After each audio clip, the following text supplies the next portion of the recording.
celestial que estás no céu. Gratos somos a Ti, Senhor, por tudo, meu Pai, que já foi realizado aqui nesta noite, ó Deus. Agora, Senhor, precisamos ainda mais ouvir a Tua voz, ouvir a Tua palavra através do Teu Filho, Senhor, que nesta noite o Pai será o porta-voz. Usa ele, Senhor, nas Tuas mãos com a palavra de poder, as nossas vidas, os nossos corações, uma palavra, Senhor, do trono da graça. Deus, faz a Tua obra, Senhor, é o que nós te pedimos e te agradecemos, em nome do Teu Filho amado.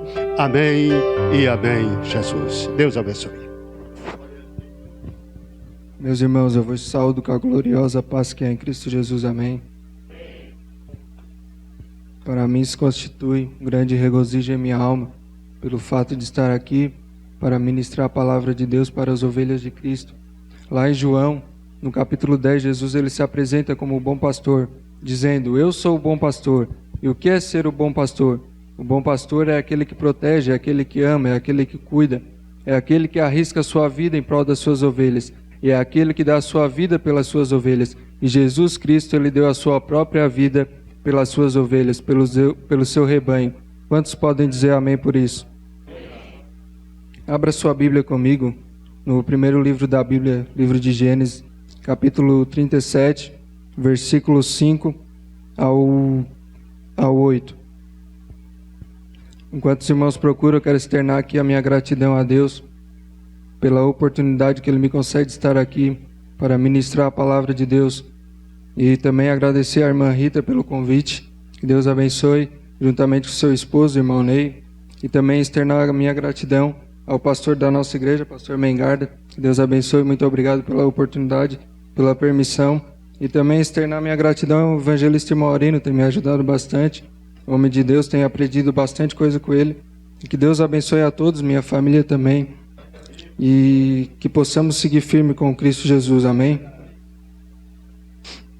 Nos diz assim: certa vez José teve um sonho e contou aos seus irmãos. Aí é que ficaram com mais raiva dele, porque ele disse assim: escutem, que eu vou contar o sonho que tive. Sonhei que estávamos no campo amarrando feixes de trigo. De repente o meu feixe ficou de pé, e os feixes de vocês se colocaram em volta do meu e se curvaram diante dele. Então os irmãos perguntaram: quer dizer que você vai ser nosso rei, que vai mandar em nós? Os irmãos podem tomar o seu assento.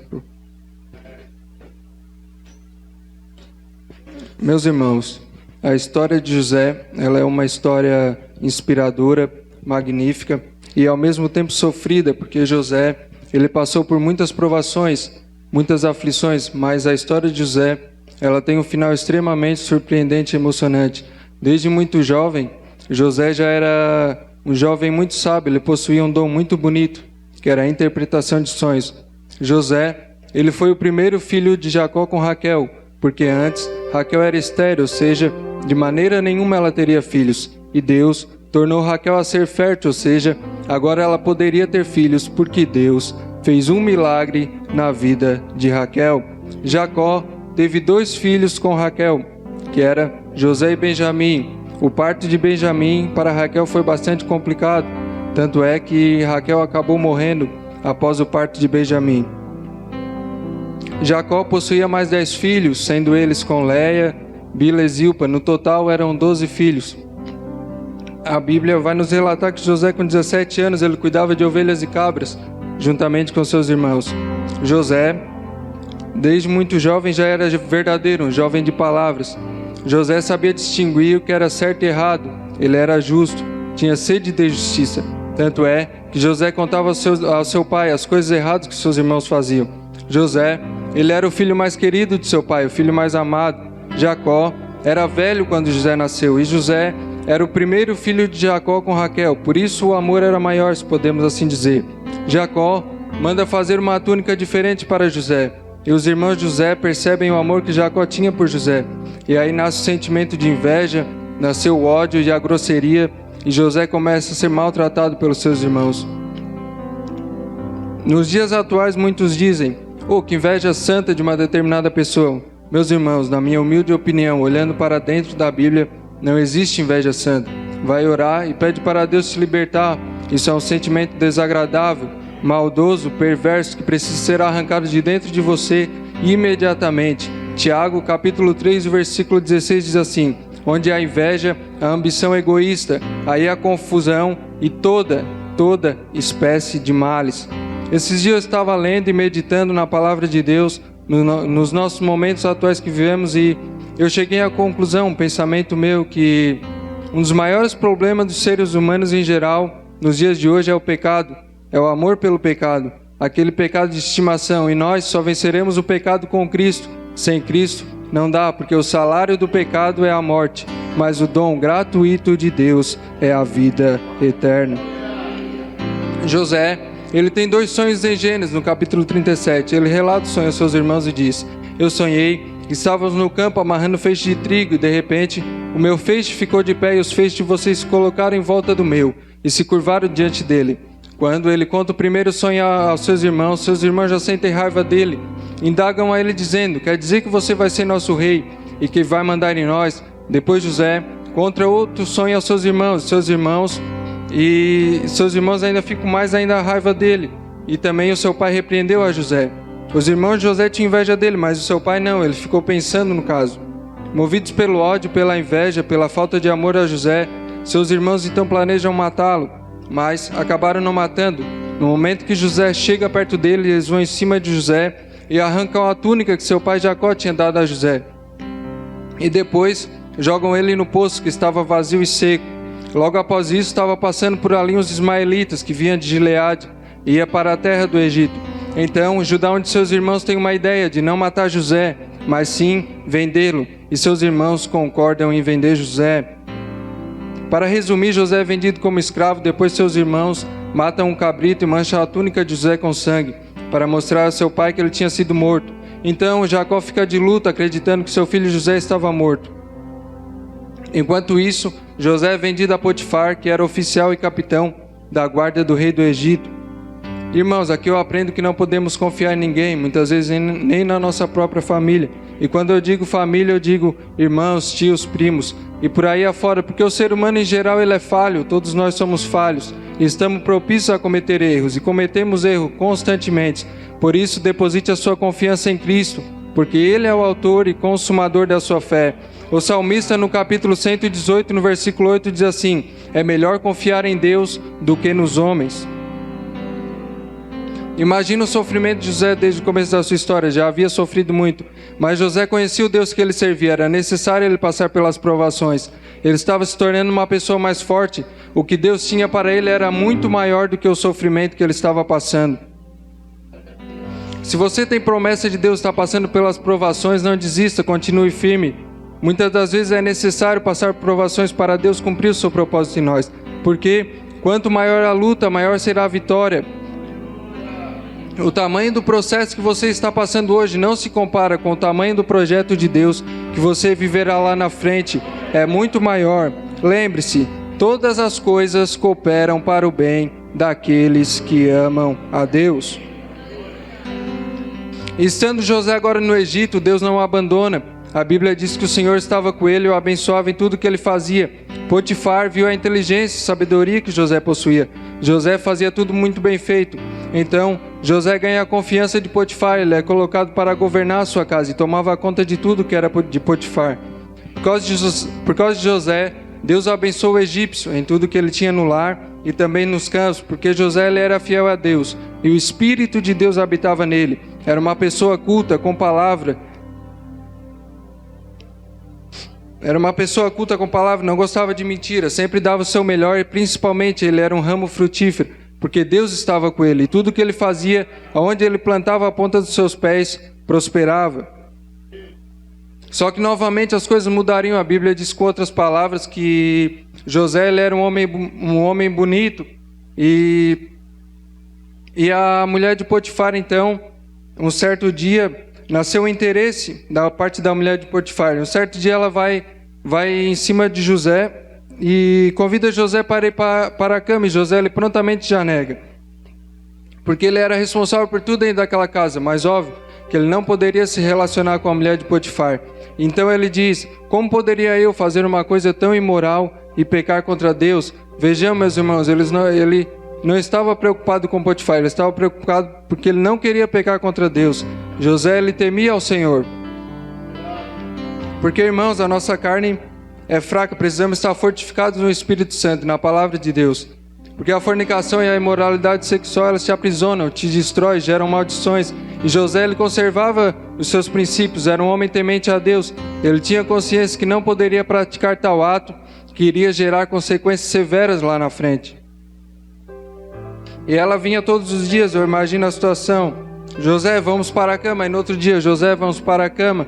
E assim, consequentemente, José sempre negava. Só que uma certa feita, ocorre a mesma situação, só que dessa vez, José, ele escapa e corre. E a capa de José fica para trás. E a mulher de Potifar, com muita raiva, pega a capa de José e inventa que José tentou se relacionar à força com ela. Então José, ele é caluniado e é jogado no cárcere, ou seja, na prisão. E usando a nossa linguagem atual, ele é levado como tentativa de estupro. A situação de José novamente se torna crítica, mas como José, ele era fiel a Deus, o Espírito de Deus habitava nele. E como José, ele era uma pessoa verdadeira, creio eu que José chega lá e explica a sua situação e fala que não tentou se relacionar com ela, mas sim ela que tinha tentado se relacionar à força com ele. E como seu testemunho era verdadeiro, como Deus estava com ele abençoando, fazendo de José um ramo frutífero por onde passava, José então conquista a simpatia do carcereiro. José é colocado como um líder, ou seja, ele mandava em tudo ali na prisão, nas questões da prisão, mandava nos outros presos, porque Deus era com ele. José era fiel a Deus e Deus o abençoava na dificuldade. Seja fiel a Cristo, seja verdadeiro em suas palavras, devemos dar bons testemunhos, deposite a sua confiança somente em Cristo, porque é dele que vem a tua força nos momentos de fraqueza e na dificuldade, é dele que vem a tua vitória. José agora estava preso por conta da calúnia da atribulada. Sim, estava preso, mas o mais importante é que Deus estava com ele. Deus estava com ele. Deus estava com José. Como os irmãos aqui sabem que José interpretava sonhos, o rei do Egito havia mandado 2 servidores seus à prisão. Um era chefe dos copeiros e o outro chefe dos padeiros. E um certo dia eles têm um sonho. José percebe que eles estavam bastante preocupados. Eles contam o sonho a José e José interpreta o sonho e relata o sonho a eles, e explica a sua situação para o copeiro e pede para quando o copeiro chegar diante do rei, contar ao rei para que assim ele possa sair da cadeia, porque ele tinha sido jogado ali injustamente. Logo após ele conta o sonho do chefe dos padeiros, e o que José interpretou aconteceu exatamente igual. O chefe dos padeiros foi morto e o copeiro voltou ao trabalho, mas esqueceu da existência de José. E por que o copeiro esqueceu da existência de José? Porque Deus, ele sabe de tudo. Deus, ele sabe de todas as coisas. Talvez se José fosse liberto momentos antes do tempo de Deus, ele voltaria a ser escravo. Mas Deus tinha algo maior para ele. E Deus tem algo maior para nós. É tudo no tempo de Deus. O nosso tempo não é o dele. Mas nós precisamos estar dentro da palavra de Deus. Precisamos viver a palavra de Deus.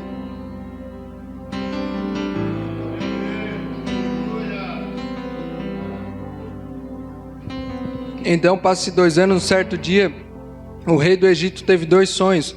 Ele sonhou que estava de pé na beira do rio Nilo e de repente saíram do rio 7 vacas bonitas e gordas. E depois saíram do rio 7 vacas feias e magras. E as vacas feias e magras acabaram engolindo as bonitas e as gordas. E outro sonho que ele teve foi que ele viu 7 espigas de trigo boas do mesmo pé. E depois saíram 7 espigas secas e queimadas. E as 7 espigas secas e queimadas engoliram as bonitas e as gordas. Então o rei tem uma ideia de chamar todos os entendidos, sábios, pessoas inteligentes, e ele pede a explicação dos sonhos para cada um, e os mesmos não sabiam entregar a explicação, porque quem possuía esse dom era José, e José estava preso. Aí agora aparece o copeiro. Deus age na hora certa. Os planos dele são maiores do que o nosso. Não turbes o vosso coração. Continue confiando em Deus. Então o copeiro confessa seu erro e conta sobre José, que José havia interpretado os sonhos do copeiro e do padeiro, e eles dizem que havia acontecido exatamente o que José tinha dito. Então o rei manda chamar José e diz que ouviu dizer que José era capaz de explicar tais sonhos. E José sabia da dependência de Deus, então José diz que iria depender de Deus e não dele. Nós necessitamos da dependência de Deus, nós somos dependentes dele, porque é Deus que controla tudo. Ele é o Todo-Poderoso. Então o rei conta os 2 sonhos a José, e José interpreta os sonhos do rei. e diz que Deus estava dizendo o que ele iria fazer para o rei do Egito através dos sonhos. E ele diz que iria vir 7 anos de muita fartura em alimentos em todo o Egito, e logo após viria 7 anos de muita fome, que de tal maneira não iriam nem se lembrar de quando houve muito alimento no Egito. José começa a dar as coordenadas ao rei, começou a anunciar ao rei a escolha que ele deveria fazer, como ele deveria agir, e como ele deveria fazer para que o país e o povo soubessem se sobressair diante daquele tempo dificultoso que iriam passar. Então, o rei sagrado de José percebeu que ele era um homem muito sábio e que o Espírito de Deus era com ele. O rei sabia que não haveria ninguém com mais sabedoria e capacidade de governar o povo, somente José. Depois de muito sofrimento, José começa a ser abençoado novamente, porque José era um ramo frutífero, onde pisava dava fruto, porque a fonte dele era Deus, e a fonte de Deus é inesgotável, porque ele é a própria fonte. E o rei coloca José como governador do Egito, e ele então se torna a segunda maior autoridade em todo o Egito. Depois de ser humilhado pelos seus irmãos, José é jogado no poço, é vendido como escravo, logo após é caluniado, é jogado no cárcere, ou seja, na prisão. Agora ele se torna governador do Egito. Só Deus faz isso. Só Deus exalta o humilhado e abate o exaltado, porque só Deus é digno de toda a honra e toda a glória. Agora o rei tira o anel de seus dedos, dá a José, e dá a ele roupas de linho fino e uma corrente de ouro. José é colocado em cima do carro reservado para a maior autoridade e é posto como governador do Egito, ou seja, de maltratado pelos seus irmãos, ele é bem tratado por pessoas da alta hierarquia. O rei continuava sendo rei, mas sem a determinação de José, ninguém poderia fazer nada. José inicia o serviço para o rei do Egito com 30 anos. O rei agora põe o nome de José de Zafenate Paneia e dá-lhe uma esposa chamada Azenate, filha de Potifar, que era sacerdote da cidade de Heliópolis. Como é bom esperar no Senhor. José fugiu daquela atribulada, a mulher de Potifar, correu da tentação e ganhou uma esposa e teve 2 filhos com ela. O primeiro era Manassés, explicou assim: Deus me fez esquecer todos os meus sofrimentos e toda a família do meu pai. E o segundo foi Efraim e disse: Deus me fez prosperar na terra da minha aflição. Os 7 anos de fartura acabaram, iniciam os 7 anos de muita fome. Mas como José ele era muito sábio, muito inteligente, ele tinha armazenado cereais nos armazéns. José abriu os armazéns e começou a vender os cereais. Além de governar o Egito, a Bíblia diz que José vendia cereais para pessoas de diversos países. Então, ele abastecia o mundo inteiro. Havia faltado alimento na terra de Canaã. Jacó, sabendo que só teria alimentos para vender no Egito, Jacó manda seus filhos irem até o Egito. José avista de longe seus irmãos vindo. Eles não reconhecem José, mas José, mesmo após muitos anos que se passaram, José reconheceu seus irmãos. Por quê? Porque, como diz o ditado popular, quem bate esquece, mas quem apanha não esquece. Quem fez sofrer, esquece, mas quem sofreu não esquece. Quem humilhou esquece, mas quem foi humilhado jamais esquece. A reviravolta que Deus fez na história deles, da história de José, deixou eles irreconhecível perante seus irmãos. E quem faz tudo isso dificilmente muda. E os irmãos de José, quando chegam, eles se ajoelham nos pés de José e se encostam o rosto no chão. Então se cumpriu o primeiro sonho de José na casa de seu pai. Para resumir, José agiu de forma muito áspera no primeiro e no segundo encontro. José faz testes com seus irmãos para ver se eles realmente estavam arrependidos. E eles, conversando entre si, confessam e relembram que erraram com José. Mas eles pensavam que José não estava escutando, porque José ele usava um intérprete.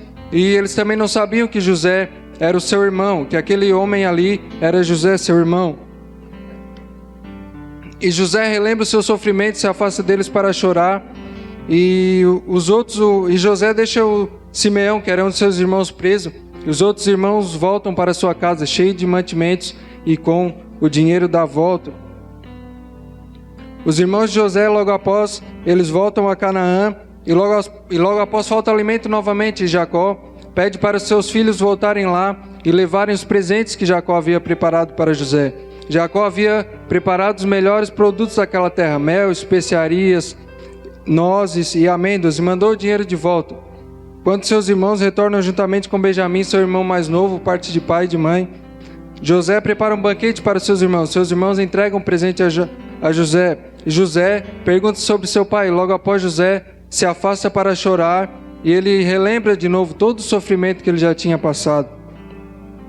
E José, na reunião com seus irmãos, ele, depois de perguntar para seu pai, logo após, José faz mais um teste. Depois de acontecer algumas situações, José não aguenta mais e ele revela a sua verdadeira identidade aos seus irmãos. José começa a derramar muitas lágrimas e diz: eu sou José. E pergunta se seu pai ainda está vivo. Os irmãos de José ficaram pasmos, não conseguiu nem responder a José. Ficaram pasmos com o que Deus tinha feito na vida de José. Não acreditaram no que estavam ouvindo. E eles chegam mais perto e José diz novamente: eu sou José, aquele que vocês mataram, aquele que vocês venderam, a fim de ser trazido para o Egito. Mas não fiquem tristes nem aborrecidos, porque tudo isso era para que o propósito de Deus se cumprisse, que era salvar vidas. Foi Deus que mandou para cá, e ele me colocou como o mais alto ministro do rei. E José contou que tomava conta de todo o Egito, e que ele era governador de todo o Egito e tomava conta do palácio.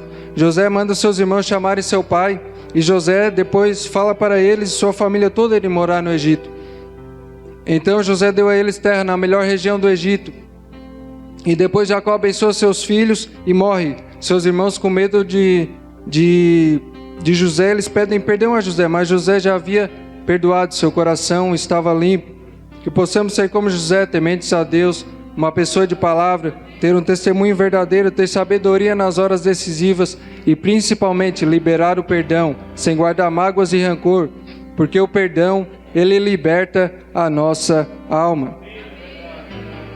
Uma certa feita, Pedro aproximou-se de Jesus e perguntou: Senhor, quantas vezes deverei perdoar o meu irmão quando ele pecar contra mim? Até 7 vezes? E Jesus respondeu: não até 7, mas até 70 vezes 7. José, depois de ser vendido por conta da inveja de seus irmãos, é jogado no poço, vira escravo, é caluniado, é jogado na prisão, de prisioneiro virou governador e abençoou sua família, porque não havia ódio e rancor no seu coração, nem desejo de vingança, porque Deus tinha um propósito com José, ele foi fiel a Deus até o fim, ele era um ramo frutífero e a sua fonte era Deus. Não abandone a Deus. Se você tiver conquistado tudo e não tiver Deus, você não tem nada. Podemos perder tudo, só não podemos perder a presença de Deus na nossa vida. É fato que muitas vezes podemos passar por dificuldades, lutas ou até mesmo provações, mas temos a certeza que em todas elas Deus estará conosco, nos protegendo, nos abençoando e nos guardando. Lembre-se, Deus é amor, mas Ele também é justiça. Ele é o justo juiz que julgará a terra. Para encerrar, você que entrou por essa porta aqui perdido e não tem a certeza da sua salvação, aqui está a bússola. É ela que irá te guiar para poder passar pela porta estreita. E a você que já tem a certeza da sua salvação, não largue a Cristo, não largue a bússola, porque um dia todos nós estaremos com Ele no paraíso, dizendo: Santo, Santo, Santo é o Senhor, nosso Deus e nosso Pai. Ponha-se de pé, por gentileza. Jesus está voltando, não é mais hora de nós brincarmos de sermos crentes. E a Bíblia não diz a hora e nem o dia que Ele voltará, mas nós sabemos que Ele voltará. Podemos afirmar pela Bíblia que Ele vai voltar para buscar o seu povo. E como você está com Deus hoje? Será que você tem liberado perdão? E se você descer à sepultura hoje, ou se Jesus voltar hoje, para onde irá a sua alma?